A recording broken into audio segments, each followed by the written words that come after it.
Okay, today I'm here not really to talk to you about technology at all, but about history. In fact, I'm not even really going to talk about the Game of Thrones. We're going to talk about Cardinal Richelieu. Cardinal Richelieu, kind of the Prime Minister of France in the 17th century.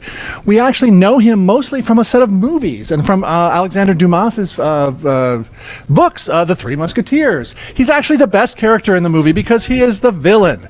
He chews the scenery. He is like a combination of Varys, the spy master in Game of Thrones, and Littlefinger, the schemer behind everything. He is the ultimate evil. This was a terrible time. I'm here to tell you he was just doing what was necessary. In the 1570s, the sister of the king married a Catholic, married a Protestant. They all got together in town. The Catholics closed the town hall and killed everybody in it. So that made a Protestant have to become king. 10 years, let's see, in 1610, the king, his sister, the king of the sister that got married, he got assassinated 10 years later. And then they dismembered the assassin.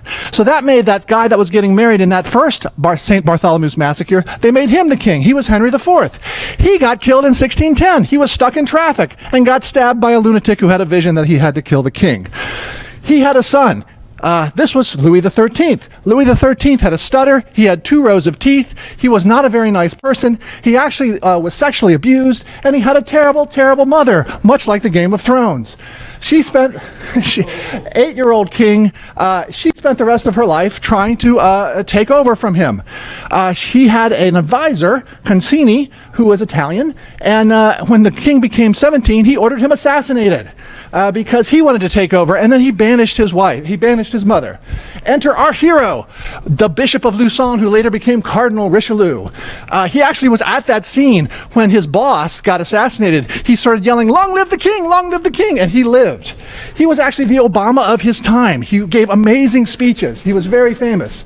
And he eventually became a counselor to the king. And the queen opposed him for her whole life. Every 2 years, the queen and the younger brother had a rebellion against the king. This was really a regular thing. So, Richelieu had to solve a couple of problems. One, this was the younger brother of the king. He and the rest of the nobles would rebel about every 2 years. So what did Richelieu do? He took all their castles and he tore them down. So that was the first thing. He had to stop all the unrest. The second thing was they had had generations and generations of religious wars. So what did he do? He went and destroyed all the Protestants. He went to La Rochelle, did a siege. They had to eat their shoe leather. He tore them all down, and he basically took away their rights to have a separate political entity. In the meantime, the 30-Year War had started, and people were killing each other all over Europe. France was at war with Germany and northern Italy and Spain and then the Low Countries and also England. So he had to solve that.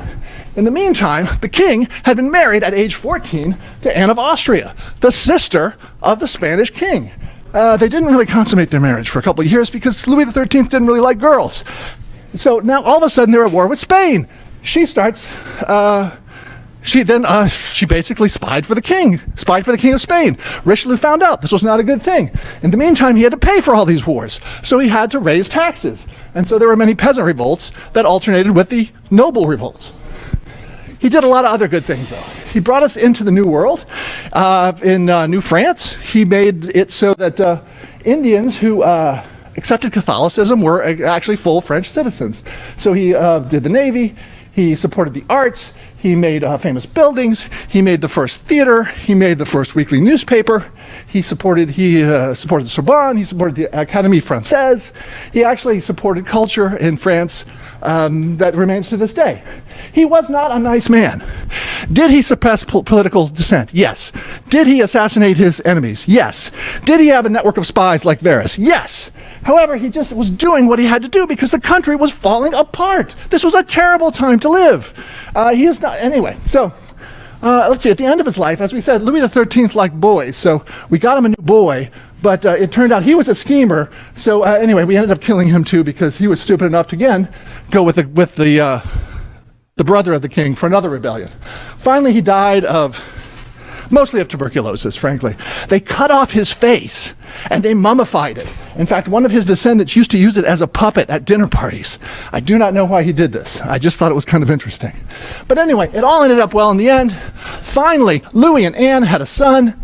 He became Louis XIV. He was the greatest king of France. France became the greatest country in the world. And that's why Cardinal Richelieu was not a villain. In fact, he was the hero of this story.